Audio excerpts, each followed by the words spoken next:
Hi, Annunciation. It's Mr. Kaiser kicking off Healthy Habits February at Annunciation. Healthy Habits February is a program that we do the first full month of the year, which is February, and we try to encourage everybody to start a healthy daily habit and do it every day during the month of February, hoping that by the end of February, it will be a habit that you don't even have to think about. So, how do I explain healthy in a way that kindergartners and 8th graders are going to understand?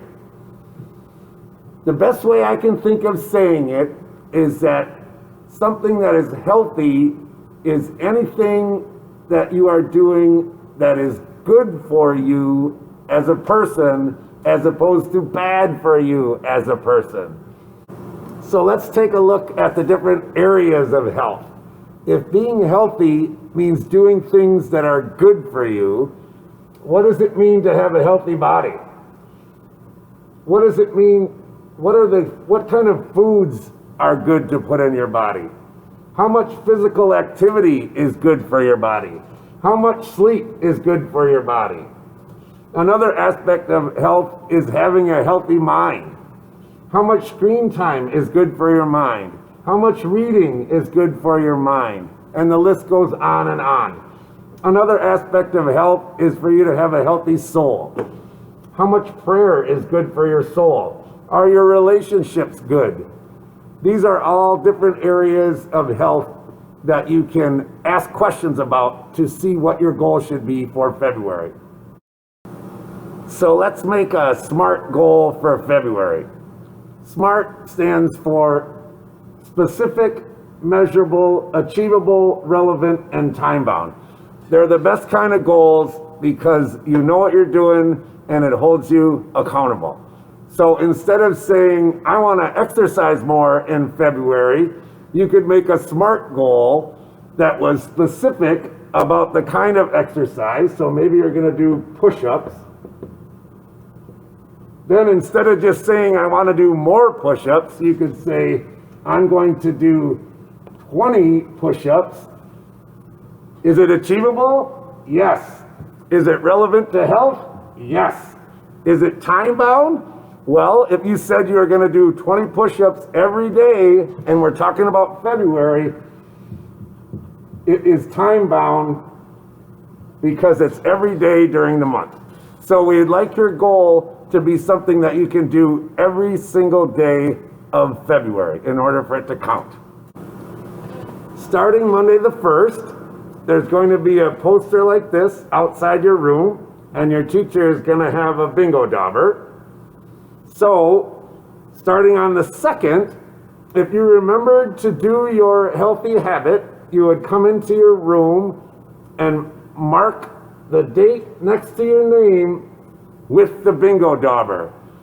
So Lydia, for example, is going to do 20 jumping jacks every day during February, and I know that she's going to do it on February 1st. So she would come in on February 2nd and mark her spot that she kept her promise and reached her goal. So every day you're marking down whether you did your healthy habit the day before. And on most Mondays, you'll be marking yourself down for whether you did it on Friday, Saturday, and Sunday. That's why the Saturdays and Sundays are shaded in. If you didn't do your healthy habit, you just leave it blank. And if you don't want to participate at all, that's fine. This whole program is voluntary and it's also on the honor system. So nobody's in charge of it except you. Your teacher's not in charge of it. Your fellow students aren't in charge of it. It's just between you and your healthy habit. So if you don't want to participate at all, you don't have to touch this poster at all. So let's keep the posters nice. And it's great if you participate, but it's okay if you don't. You don't have to touch the poster at all.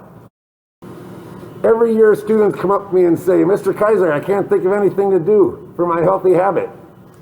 Well, you could start by talking to your parents. I bet there's things that they're always telling you are really good for you, and you could start doing those. And I'm sure there's things that they tell you are not so good for you, and you could quit doing those. But here are some ideas from other years. You could cut out one dessert per day, or you could skip sweets altogether. I do that every year, and one of these years that's going to stick. You could walk around the block twice. That's measurable. You could do a crossword puzzle or a Sudoku. That's good for your mind. You could drink 100 ounces of water. Everybody has those fancy water bottles, right? You could do one random act of kindness every day on purpose. That's good for your soul. You could do a 10-minute workout video. You're always on YouTube. You could drink white milk at lunch instead of chocolate milk. That came from a kindergartner a couple years ago. That's one of my favorites. You could only eat at meals. Then if you sneak a snack, you just skip that day and then try again. You could do a 1.5 hour less of screen time, and you could trade it for 1.5 hour more of reading time. You could do 20 jumping jacks. That's Lydia's goal.